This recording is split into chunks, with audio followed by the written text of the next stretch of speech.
Hello, everyone. Good evening. Welcome to one more episode of Talking Times. Today, I'm very excited because on our pre-talk here, I got a few information very, very interesting. We have a very important issue to talk today. I'm here with Saulo Priez, and we're gonna talk about Black Conscience Day and a lot about cultural differences, and you're gonna love today's episode. Don't forget, guys, like this video, share with someone, and let's get this started right after our podcast intro.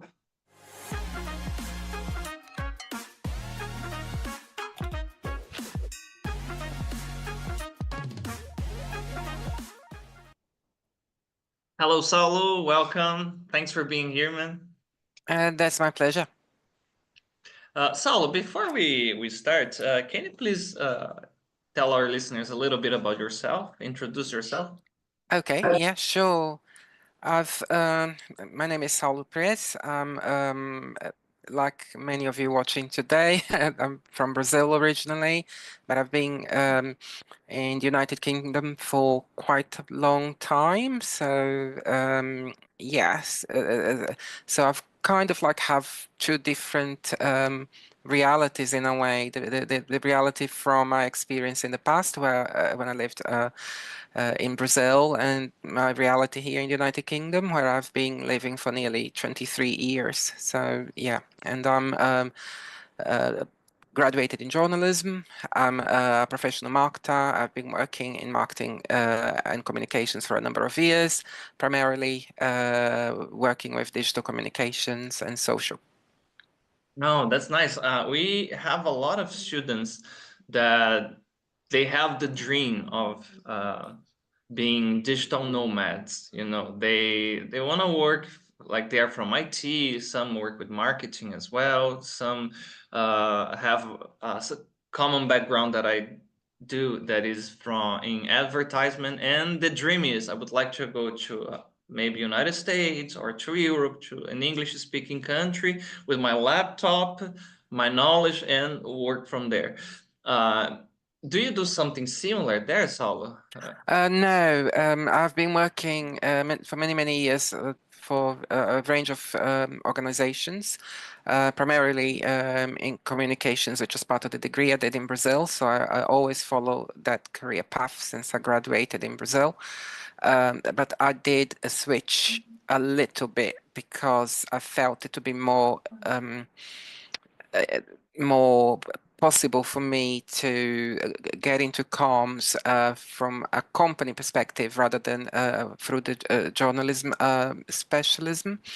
So yeah, so I still apply a lot of that knowledge from having done the journalism degree, but I work in a different kind of reality, let's say. Back when I did my degree, the internet was quite a new thing. Social media wasn't really there. So it's kind of like I evolved. I went from learning the basics of communications and traditional journalism to more kind of like digital world, but working for different organizations, a range of organizations, but always applying the skills that I decided to develop in my studies. It changed everything, right?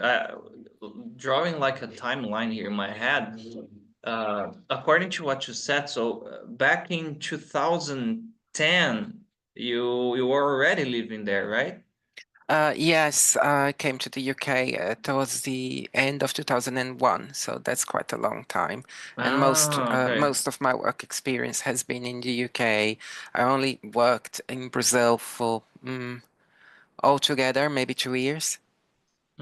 Oh, it's a little Yeah, time. and I've So, been here for almost 23, so man, it's a lot of time. So the whole digital revolution, you had you follow this transformation living there. So was it very different to what happened here in Brazil? Because it changed everything. But correct me if I'm wrong, Sal. The impression that I have is like this: first things happen in United States, in Europe. After a few months, the things arrive here. Like we are one step back. I don't know if internet and digital marketing was yeah. quite the same.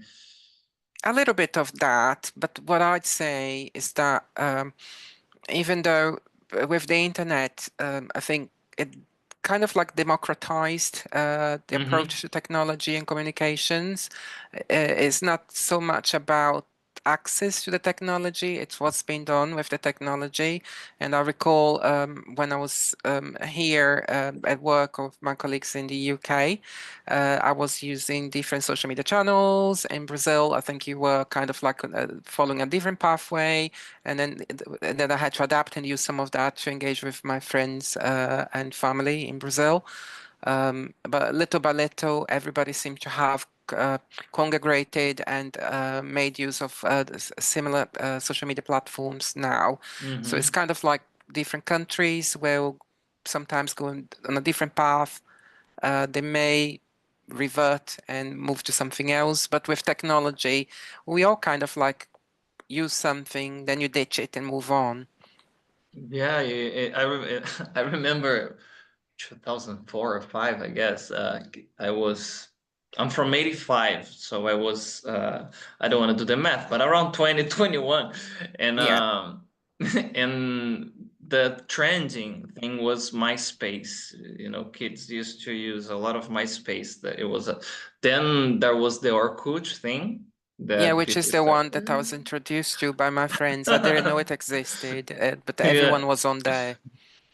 And they tried to revive Orkut, to remember, but I don't know, it didn't work.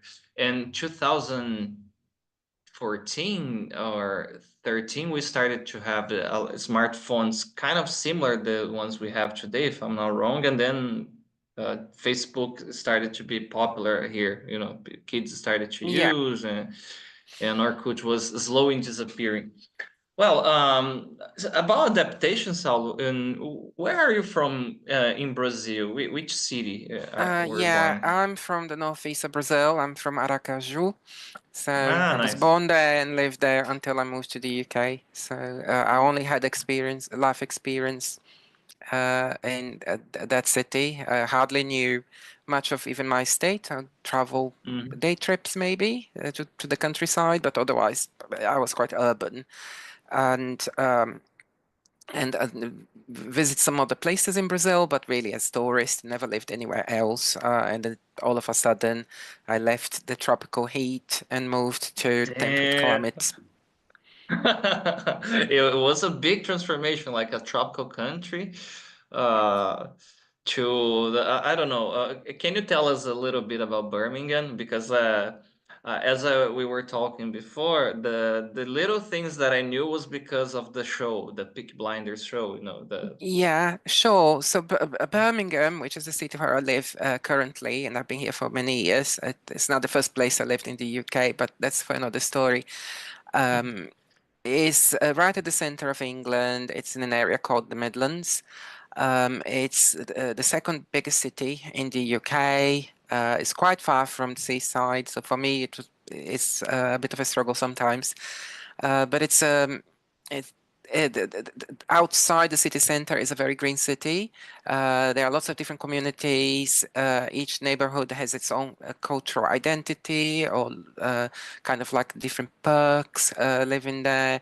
We are quite well connected within the United Kingdom. It only takes 1 hour and 20 to get to London by train. We are not too far from lots of beautiful countryside and places like Stratford-upon-Avon, which is the birthplace of William Shakespeare. We're not too far from Warwick, which is a famous town known for its amazing castle. Yeah, so Ah, we are quite nice. fortunate. It's very urban where I am, but at the same time, we're surrounded by trees and beautiful parks. The city center has everything we need, and if we are tired of being really kind of like in the hustle and bustle of city living, it's not too far to explore some beautiful hills or countryside. Amazing. Yeah, you got me when you said castle. Is one of I love medieval history, and one of my favorite writers is Bernard Cornwell. He writes a lot about the formation of England, and he romanticized because he writes these historical romances like the Saxonic invasions and the Yeah. Vikings and everything, and I can only imagine it's one of the places that I want to go. That's why I asked you before if it's Yeah, a yeah, touristic I friendly definitely place. recommend, even if you don't intend to stay in Birmingham itself for very long, it's quite right at the center, so you can just go from place to place and use it as a hub Nice. and then explore some of the city. And if you're into Indian food, I don't know if I don't think I it's a am. popular as well known in Brazil, but Birmingham is kind of like at the center of Indian cuisine in the UK. There are lots of restaurants and very very decent food, well priced and authentic. Amazing. I used to go to one place here in Campinas. I loved because the chef was a real Indian guy. His name was Jimmy, and I could talk in English with him, so I All liked it. right. And he could explain the dishes and everything. It was very nice. Was it a difficult adaptation from you, Saulo? Because I don't like you said, Um, different weather, different I don't it know was environment. difficult. I recall living Aracaju with very little in terms of winter clothing, and I left. It was really very hot summer. I got here and saw frost for the first time and had to wear lots of layers all the time. I was getting fed up of having to wear shoes all the time because I didn't really need to wear shoes. It was just flip-flops Mm-hmm. and quite relaxed. And also culturally, we are very different. So uh, I don't know what it's like in Campinas, but where I grew up, it was a very humble, very community, kind of like a poor part of my hometown, to be honest. And Mm-hmm. but there was this strong sense of community. Everybody knew each other. There was always open, and you knew Mm. everyone in your street, and this street next to your street and the following street. It was a bit like that. And eventually I got to the UK where people are very private in their own homes. So you're not meant to just Mm. go and knock at somebody's door. There's this whole ritual. You kind of like really have to make an effort. I remember I would receive formal invitations to go to dinners at the neighbors rather than someone just knocking at the door and saying, would you come for dinner tomorrow or something? So Ah. it's kind of like a little bit more formal when it comes to that. So it is actually an accurate stereotype that British people they're a bit more formal when it turns to these small talk and social interactions. Yeah. And there is this sense of privacy. It's really, really important. When the only exception really is when people go out for drinks and then they get a bit excited with the Ah, effect of okay. alcohol. So that's probably when it changes a little bit. But in Uh-huh. general, it's privacy is really important. Like I go to the gym and enjoy exercising, a lot of the time people will just keep themselves to themselves and do the exercise without interacting with anyone around. So there are just a very few people who will actually communicate with you. And now with smartphones, it's even worse because they become even Yeah. more private and withdrawn. So for let's say the stereotypical Brazilian person who will be kind of like more outspoken and more physical, like hugging people and touching people. It can be seen as a bit intrusive here. Mm. So this is a very nice cultural difference that is nice for Brazilian tourists to be aware. So if you are one of us visiting there, read the room and scan the environment. But if you are a social person, would you say that it would be nice to go to pubs maybe and to start making friends there? Something, no. Yeah, people will interact eventually, but you just kind of like need to look at the signs really, because some people won't want to interact, others may be Mhm. more inclined. So the social conduct is kind of like uh, full of nuances, and yeah. But if you really, really want to get someone talking to you, start talking about the weather, because that will get people talking. Really? Yeah, because that's all we talk about. Oh, it's freezing. Oh, it's so damp today. Oh, it's so cloudy. I haven't seen the sun for 3 days. I'm really bored now. I want to see the sun. That Ah, gets people starting okay, conversations. it's a very common icebreaker, but it's effective. So okay, and Yeah. you mentioned that you started to receive like formal invitations for dinner, but it's like a person sends you what a note, like, okay, neighbor, I would like Yeah, to have you. they'll, I mean, they used to, not here. I've moved to this new home not very long ago.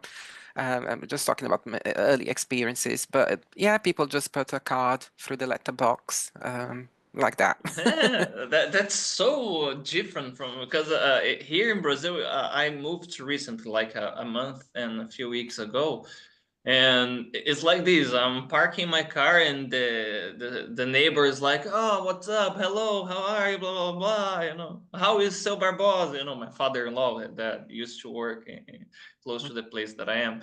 It's like that, and in my head, it was like, "Hello, hello, who are you? You know."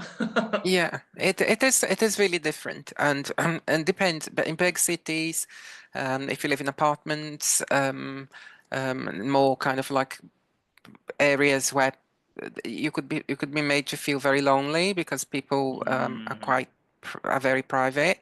If you live in a more kind of like residential neighborhood, um, it's slightly different because at least you get to know your neighbors. Like we moved recently to this house, and we had presents coming through from people living next door just because they wanted Ah, to that's welcome us to their nice. community. So there is a little bit of that. So it's down to where you end up living, I suppose. Nice. Well, you mentioned like that. Oh, I don't know how it's like that in Campinas. The feeling that I have here sounds like this. Depending on the neighborhood, some people they feel differently. They are friendlier, or they have this entitled sense of superiority because I live in a fancy neighborhood, so don't talk to me. They are more, up There nose in is the uh, there is a lot of snob. that. There is a little bit of elitism, and Mhm. it does depend really. So there are exceptions, and if you live like where I am currently, it's a little bit quieter, so you see less people. So there is a bit of that. So it's not people aren't as friendly, uh, Mhm. but there are less of them. So Okay, yeah. that's good. That's reassuring to know. Let me take a look at the chat. Oh, hello, Fabio. Okay, hi, Marcel. Hi, Rodrigo. Hi, Julio. Shout out to you guys. Okay. All right. Oh, yes. Okay. Introducing the big topic of our conversation, Saulo. Tomorrow, the Yes. 20th, we will celebrate the Zumbi dos Palmares Day here and consequently Black Conscious Day. Um, can you tell us a little bit about this date? Why is this relevant and important? And then I'm going to read Marcel's question to you. Okay, that's fine. Yes, for me, it's something that really I knew very, very little when I was in Brazil. But the longer I've been away from the country I was born, the more interest I had in it. So I started reading a lot more Mm, about history and things like that, and came across some of the work that Zumbi did in Brazil. And for me, it is about him, but it's about Black people in general. It wasn't only Zumbi who did all the great things that he did. Without the support from his community, the people around him, the people he led, he wouldn't have achieved what he did. So I think it's important to acknowledge that not a single human being can achieve things in isolation. mhm. However, I'm not saying that to undermine the work that he did. So I think it's really, really important what he did. It's really important that he fled his that life of suffering and exploitation, and took with him some other people and built that community where they had a little bit of a refuge, but without also forgetting the fact that there were other communities in the country who did that. There were so many other leaders, so many other small groups of people who fled the plantations, who fled slavery in search of a better life, in search of a more dignified life. So I think for me, that's what this day should be about. It should be about all of us together and the things that our predecessors did to get to where we are at the moment. That's it's interesting that you said that nobody does anything alone or by themselves. I remember having some classes in not elementary too, but in high school, some conversations about it. Um, since I graduated in advertising, we had a lot of humanistics and social studies there, and then depending on the time, the professor would bring something like this. Do you know, Saulo, if this topic is something that is taught in schools and people discuss this in Uh, England? Well, it's starting to. I mean, for a Mm-hmm. number of years, I don't know the full details because I haven't been involved in equality and diversity inclusion for very long. But I've been Mm-hmm.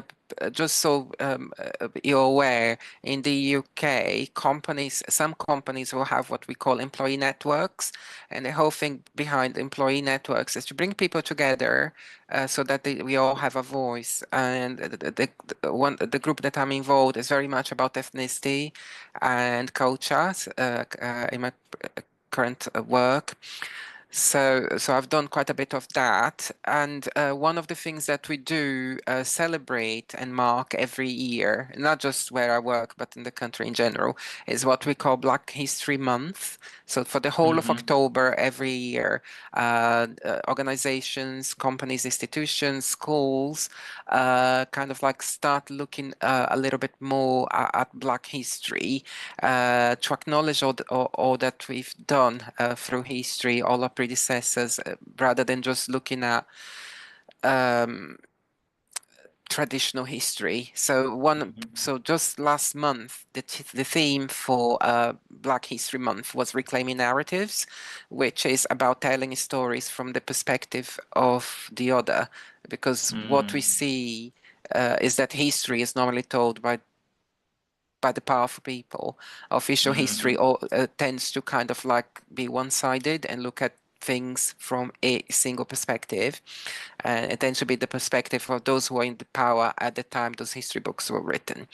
So what we did this year was looking at different ways of tackling that and seeing people from whether you're Afro-Caribbean or Afro-Brazilian or African or have some African ancestry from somewhere. There are different histories that kind of like form our history. And it's also about nuances. It's about looking at different perspectives of things. Like when I walk in the street in the UK, I could be taken for someone from the Caribbean, perhaps because I may look, I don't know, Jamaican, because of my skin color. I've never set foot in Jamaica. I don't know very much about Jamaica, but I have a little bond with people from there because of some of the experience that they had, because their ancestors had all been enslaved too, but culturally we're kind of like different. So we try and bring that to life and show to people there is just a single way of looking at history. I know it makes it more complicated, but it's important that people have a broader understanding. So in a way, you are kind of linking and connecting the dots there. For example, we were talking about Zumbi in Brazil. You mentioned this common aspect with Jamaicans, but for example, in United States, I guess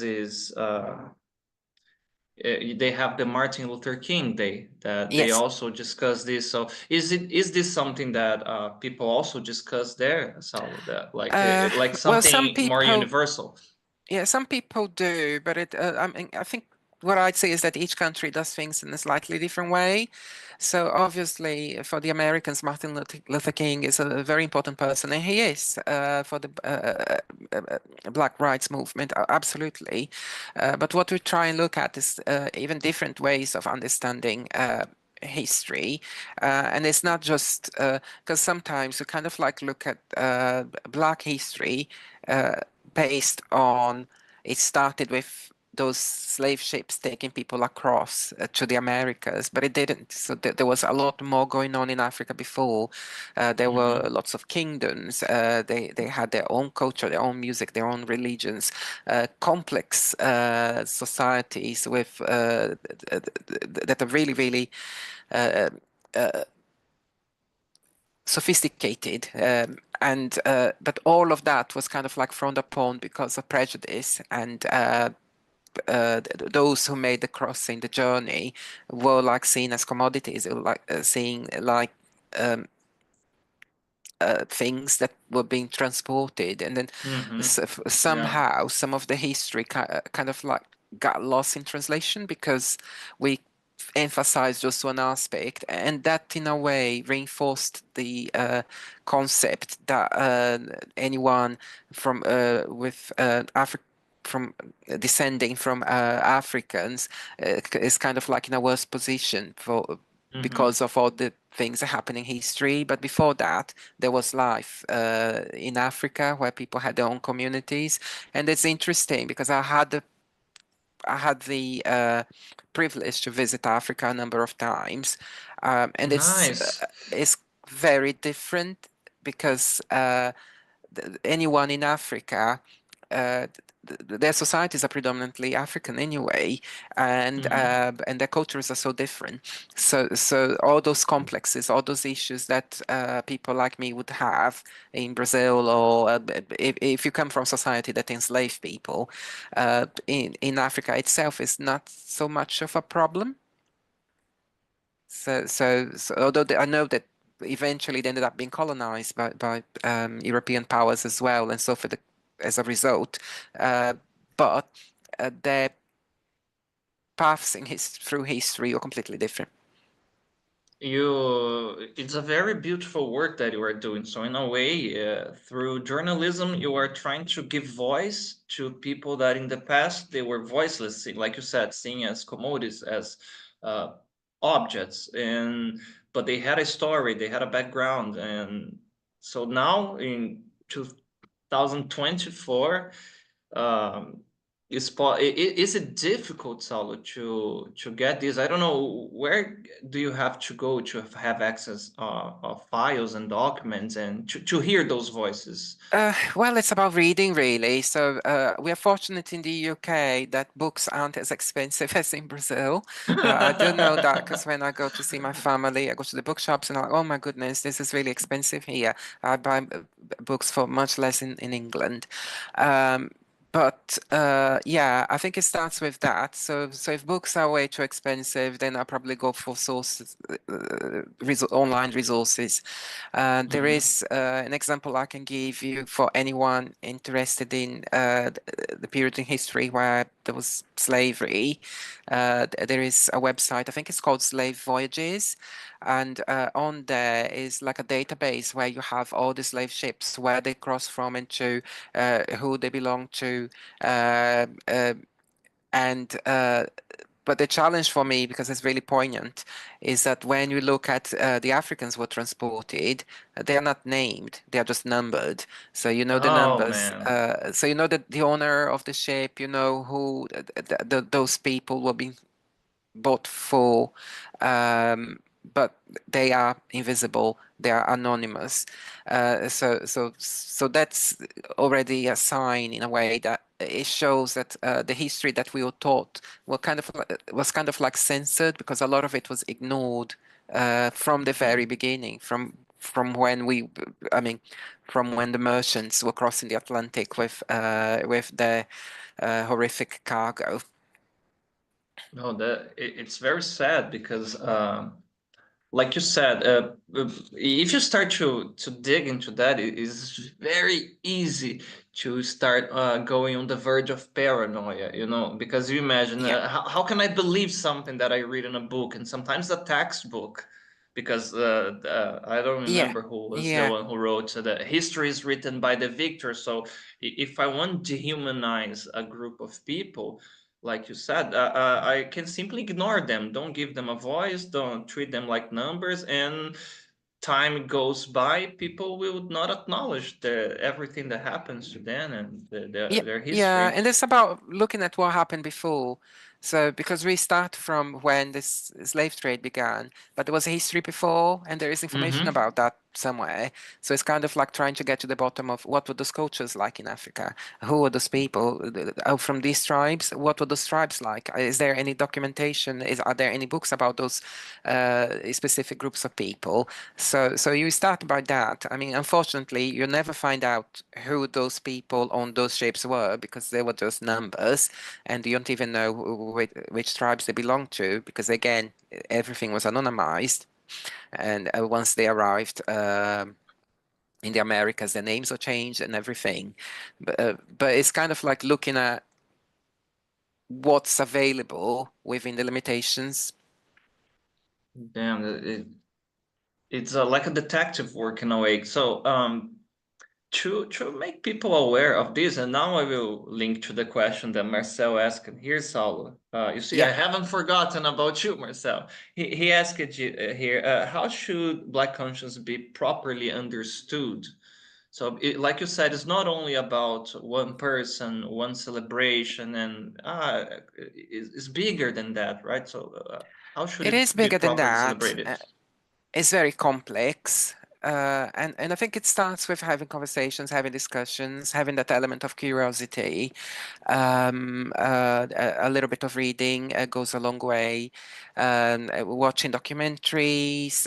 We have to be careful though with documentaries and information that's available online because Mm. sometimes it's not properly researched. It may be incorrect. But then if you think about it, if the official books, so the official history, took stuff out so that we're not taught about the things that they didn't like. So were they as accurate as they could possibly be? Certainly not. So it's kind of like having that in you, having that ability to question things and learn a little bit from one source, then learn a little bit more from another source. It's like what I'd say, how can I compare that? What can I compare that to? I'd say it's a little bit like watching the news in Brazil versus watching the news in the UK. When I'm watching the Okay. news in Brazil, because I did for many, many years, I wasn't following any of the news in the country, living in the UK. But then what I did do once I was able to was I start comparing. So if I watch like 10 minutes of Brazilian news, I will see that the priorities and interest from the media in Brazil was quite different from the audiences from the media here and the audiences here. So an example, really simple. We spend a lot of time in the news here talking about the situation in the Ukraine. When I watch Brazilian news, there is a little bit about the Ukraine, but then there is a whole lot of other stuff that we don't get told here. So the narrator has a part to play because Yeah. whatever it is that the narrator chooses to tell us, that there is a lot that will be left out. So Mm-hmm. what we need is different narratives and try and find different people telling those stories. Yeah, and something that okay, I will try the hardest here, Saulo, not to get my tinfoil hat, okay, and Yeah, go to the conspiracy theories, but something that I noticed here that happens in Brazil, and with your journalism background, you can enlighten us a little bit about that. Sometimes, not only the lexical choice, like the selection of words they use to tell the fact, but the sequence of facts that are reported. For example, oh, and here there is a Ukrainian, President Putin said blah, blah, blah, blah. Okay, now let's go to Carlos Alberto Falcão to talk about sports and football. They like yes, I'm not saying that it's bread and circus, like, oh, this terrible thing is happening here, but don't look there. Look here. Let's see how was the game that happened. Is it too much that I am seeing and not like that, or there is a little bit of truth in this I impression? think it's down to the interpretation, but it is also based on the priorities for the different countries. So when you're talking Okay. here about this, I know it's not the subject of the conversation, but just to illustrate, when you're talking here about the Ukraine, I live in Europe. Ukraine is in Europe. Russia isn't Mm-hmm. too far away, and there is a conflict. So it really touches more. In Brazil, there is a whole ocean separating Brazil from Europe. Mm-hmm. So it's more kind of like about informative rather than something that's coming from the heart, because all the European nations have somewhat been involved in wars in the past. Yeah, so it's a little bit of that, I'd say. Okay, good to know. And oh, one more from the chat here, and this is related to another thing that I wanted to ask about your adaptation there. But Rodrigo is asking here, Saulo. Hello everyone, Saulo. Hello everyone, Saulo. Why did you choose the UK and not another country? Did you experience any prejudice because you were describing Birmingham and the area that you live as a very multicultural place. And in Brazil, we have this multicultural background, but like we were talking before, there's still prejudice here. There's still. Yeah, I think I've been made very welcome in the United Kingdom. I've been Mhm. quite fortunate. I don't think it's so much prejudice. I mean, sometimes there is prejudice, obviously, like with anything, but sometimes it comes down to not understanding. So, one of my main challenges at the start of my career in the UK was to prove that I was worthy of the positions that I was going Mm. for, because imagine this: you come from another country, you study somewhere where it's in a different language, all your exams, all the qualifications, your grades, they are all different to the system here. So how do you explain that? How do you articulate that? Because you're talking to someone who knows very little of where you come from and's never been exposed to your culture. So that Mm. is a little bit of a barrier. So sometimes it's not necessarily prejudice. It's more kind of like they don't understand Mm-hmm. your background because the Okay. culture is too different. So you have that extra effort to really prove your point and prove that you're capable, and show that you're talented and that you know what you're doing. Versus someone who they know, oh, they got this grade from this particular exam. I understand this because they studied in Mm. England. I understand Where that. I had, which was really, really unfortunate, and I still remember, I had an experience with prejudice. Well, actually came from other Brazilian people. I remember going to Oh this man. party, and because I'm from the Northeast, and the people are from the South, and they really just ignored me altogether because they were Southerners and I was from the Northeast. So that's where I really had a sense of prejudice based on where I come from, even though we're all Mm-hmm. from the same country. That's really awful, isn't it, to say? But Yeah, that's what happened. it's ironic and very okay. It would be stupid anyway because you guys were in a party and something that could kind of bring you together, like, oh, a fellow Brazilian here, where are you from? Blah blah blah blah. How Yeah, have you been? And oh my God, you are from that part of Brazil. Damn it. yeah, Yeah. yeah. So I had a little bit of that, but only once. But in general, I think prejudice here tends to be kind of like covert. It's not something that Mhm. people are proud to shout about. So if they are Okay. prejudiced, they will keep it to themselves, unless they are really from the far right, if you see what I mean, like Hmm. really despiteful people who hate anyone who's different. There are some of those in the community, sorry to say, but it's around the world, and I know that even in Hmm. southern Brazil and other parts of Brazil, there is an element of that too. So it's a very small minority, but they are quite violent. Yeah, it is, and especially when it is something so touchy and like somebody who hates you just because you are the way you are, and like you don't have Yeah, the right to exist. Like yeah, it's yeah. But then pure prejudice comes bigotry. in of shapes and sizes. So Mm-hmm. someone may not like you because of your ethnicity or skin Mm-hmm. color or country of birth or your gender or your sexuality or all sorts Mm-hmm. of things. So there is so sometimes someone who may not have a prejudice regarding to ethnicity may be prejudiced because of sexuality, or maybe prejudiced Mm-hmm. because of this or that. So prejudice can come from lots of different uh, places, let's say. Yeah, and so this is one of the reasons it's important to have a population that is aware of like Black Conscience Day and history and all types of different stories and cultural backgrounds. Um, I know we talked a little bit before about that, but oh, what would you say, Saulo, that it could be a way that we could diminish this? I would not be that optimistic to say eradicate bigotry from the world, but like Yeah, diminish to a way that you could go to a place where you are the different one and feel safe and feel welcome. I think it's about being vocal and not hiding away because you're different. Mm. I know prejudice is out there. There is racism. There is violence. It can be dangerous sometimes, but we shouldn't shy away, and we should make ourselves more visible and open to have conversations with people. We shouldn't shy away from applying for the jobs that we want to because of our skin color or Mm. because of our background.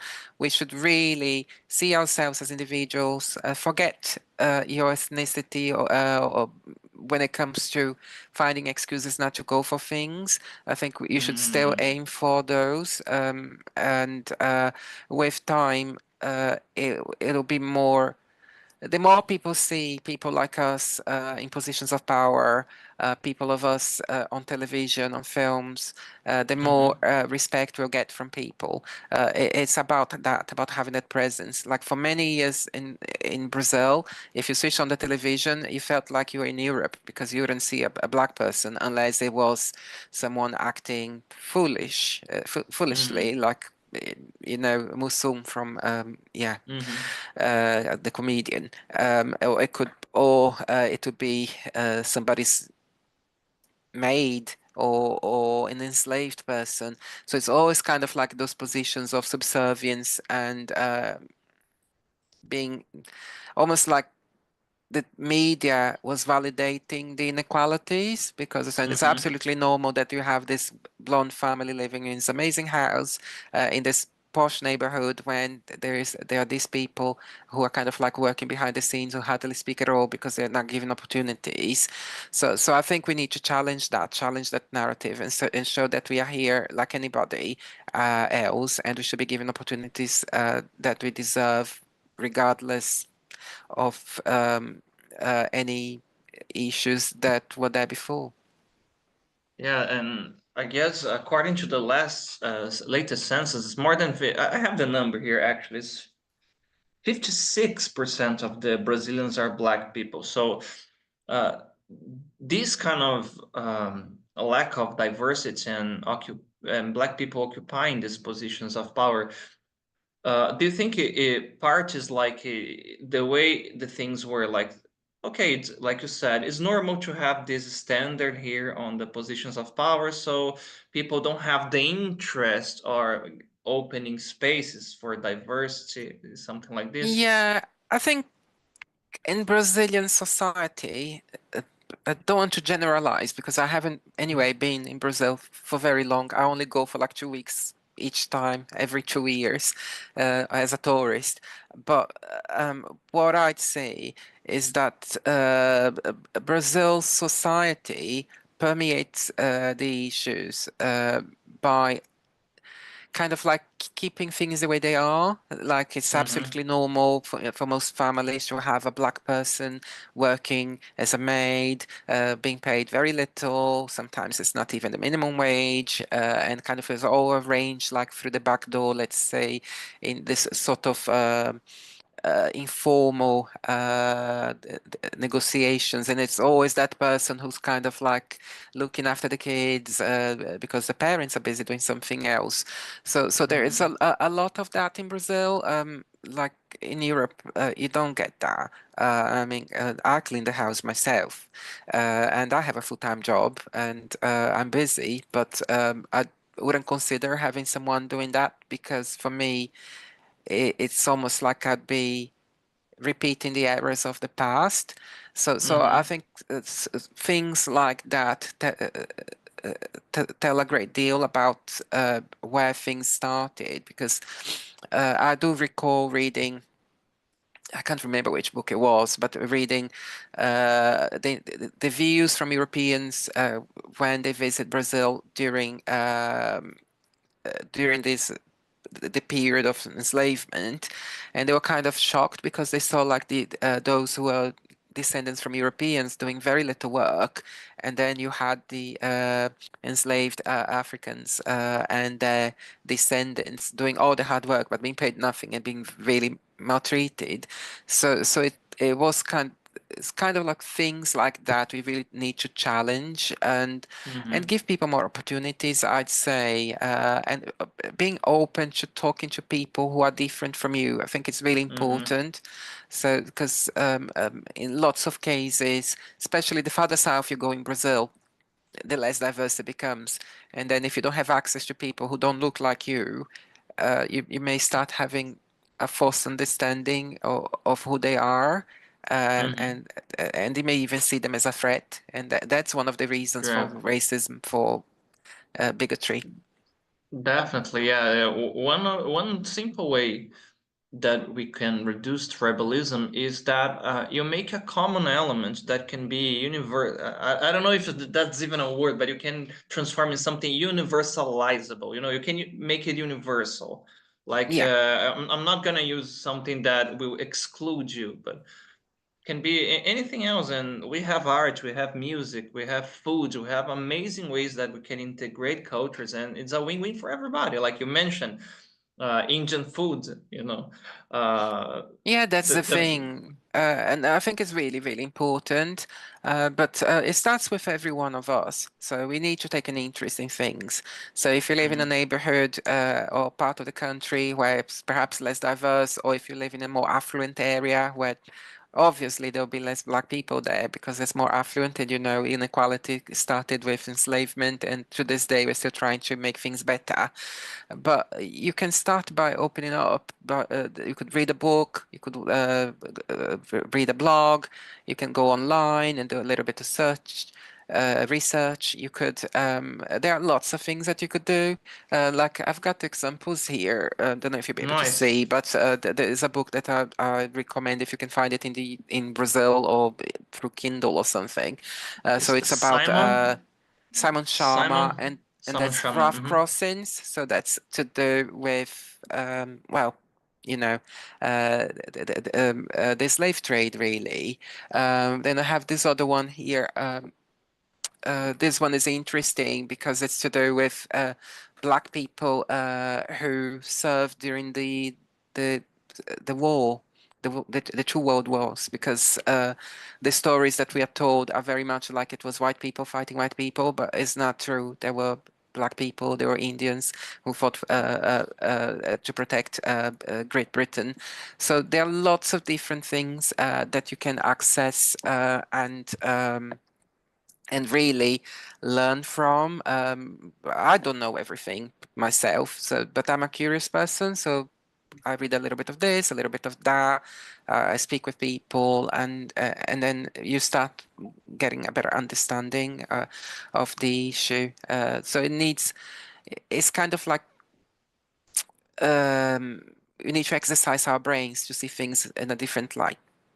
Yeah, and eventually becomes something natural for us. Like the first instinct of, oh, this person is different. Is this person a threat? And then say, no, this person is different, and you are interested and open to know more about it.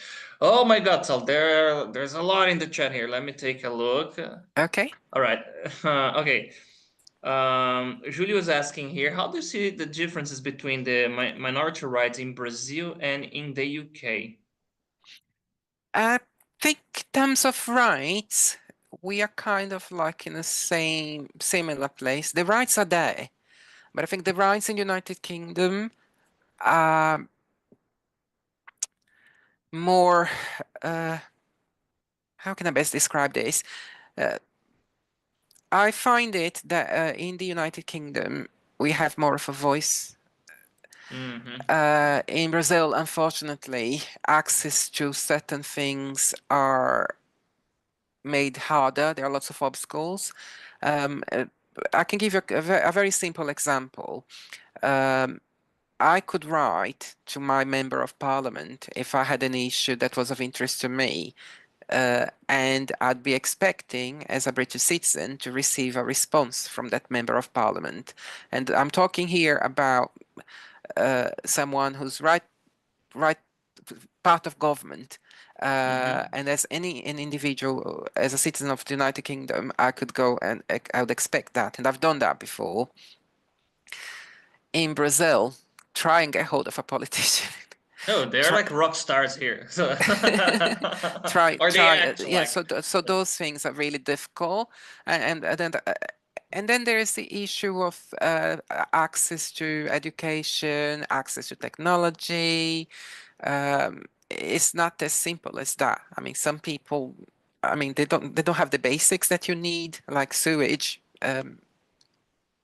drinking water. So yeah, so I think in a way,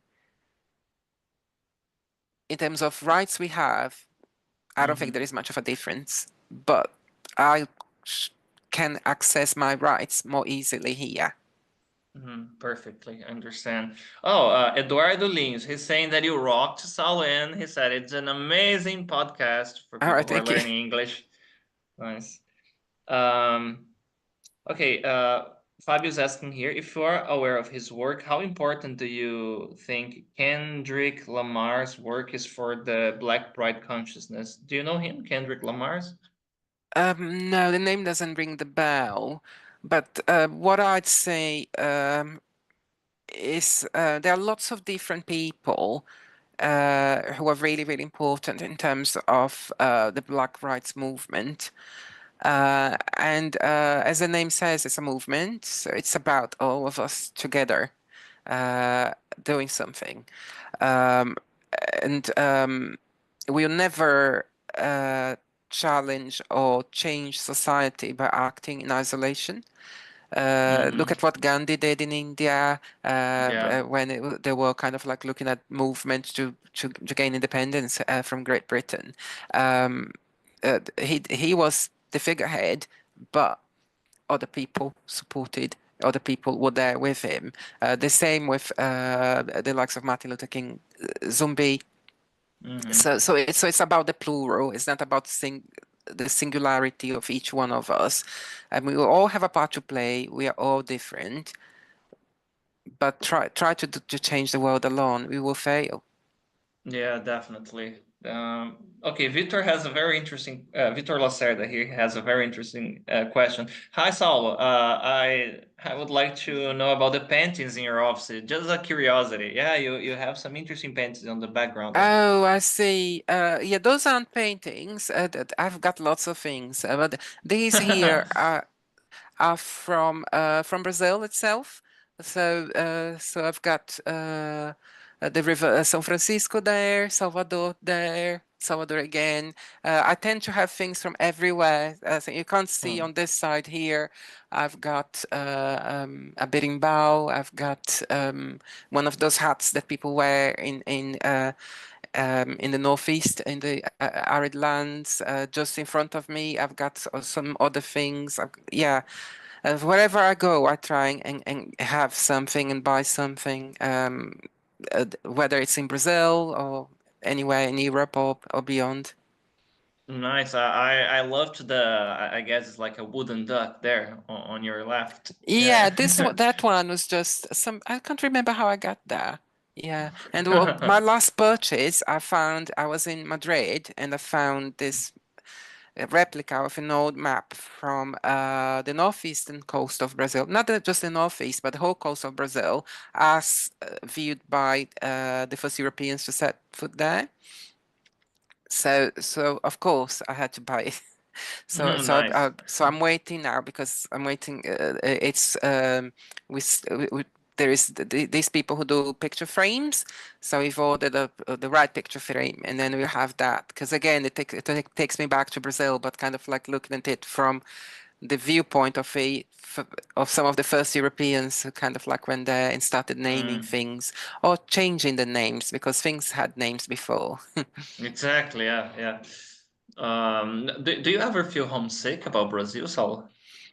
I do, but I think I'm very used to being here now. Although when I go to Brazil, I always come back a bit melancholic. But it Yeah. does happen that I arrive there sometimes and people say, "Oh, you speak Portuguese very well," because I believe my Portuguese has changed a bit. Oh, okay. Yeah. All right. Unfortunately, we are running out of time already, but I have to ask before we go off. Two things here that I separated. First is what does society, so especially the Black movement, still need to achieve? You mentioned something about, okay, you have rights, but sometimes you don't have access to these rights. They are there on the paper, but you are not actually using them. But Yeah. are other things that you consider that are essential for to be achieved? I believe so, and I think even within Black communities, there is lack of understanding of other Black communities. So if you're Afro-Brazilian, you won't understand the issues from people from the Caribbean or Afro-Americans, or there is. I even have a book that's called Afropean, so it's Europeans with African descent and their needs and their ways of being and things like that. So we have very little knowledge of each other. So we have similar skin color, but there are so many different nuances and facets to who we are.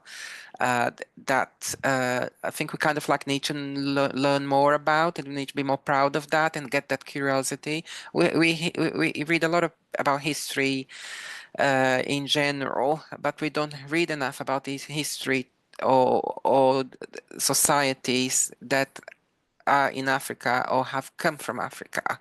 So it's kind of like that piece of the jigsaw is missing.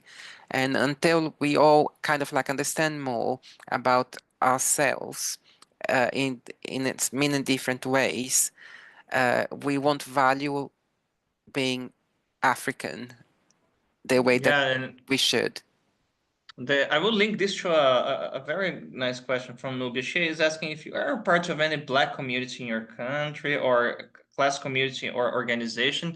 You mentioned something that the companies do, right there. Yeah. To be honest, I'm not very close to the Black community myself. Through work, I coordinate and support people from a range of ethnicities and cultures.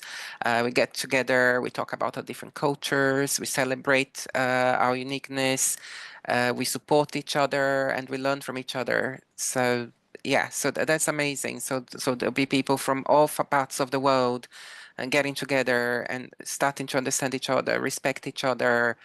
I find that piece of work is really beautiful, and it's something that I do because I like it. I'm not asked to do it. I mean, I've been I've been invited to support, but it's a voluntary thing. It's not my job. Nice. It's just something that I do alongside it. Nice, that's amazing. Okay, last question, final question, unfortunately. You mentioned some books and websites. Could you recommend us, I don't know, some Instagram profiles or other websites that people could go to get in touch with all this history that we have Uh, been discussing? yeah, I don't have any examples on Instagram or on social media, but what I'd say from what I've seen is some of these authors that I spoke about, they are very prominent on social. There is this author here. I'm not, terrible at pronouncing African names. I think it's David Olusoga. He's Mm-hmm. really well known in the UK, and this book book is called Black and British, A Forgotten History. He's done quite a lot of other books, and he's a lot on social, so I'd probably search him up and start from there. Whatever it is that he Nice. follows on Instagram, on X, or anywhere else would be a good tip for anybody. Nice, amazing. Oh, Saulo, like I told you, time flies. Thank you so much. I've learned a lot. I would like to. I forgot to ask. We were talking about something very serious, but I would say if I visit Birmingham, I want recommendations of nice pubs to go. You know, to have a. Oh, there are plenty. Yeah, lots of different Yeah, pubs, exactly. galleries, and there is a lot here. It's a great Nice. city, and it's well connected, as I said before. So from here, you can go anywhere in the UK. Amazing. So thank you so much for being here. People loved you. A lot of questions in the chat too. That was nice. No, and keep it up. The amazing work you have been doing is very important. Yeah, my pleasure, and thank you very much for your invitation. I really enjoyed taking part, and I hope people have learned something. And yeah, I hope everybody enjoyed it. Amazing. See you later. All right. And guys, thank you so much for being here. It was a very nice time. Don't forget, this episode is going to be on Spotify tomorrow. Like this video, share with someone, you know, and hope to see you next week on our next episode of Talking Times. Bye bye, guys.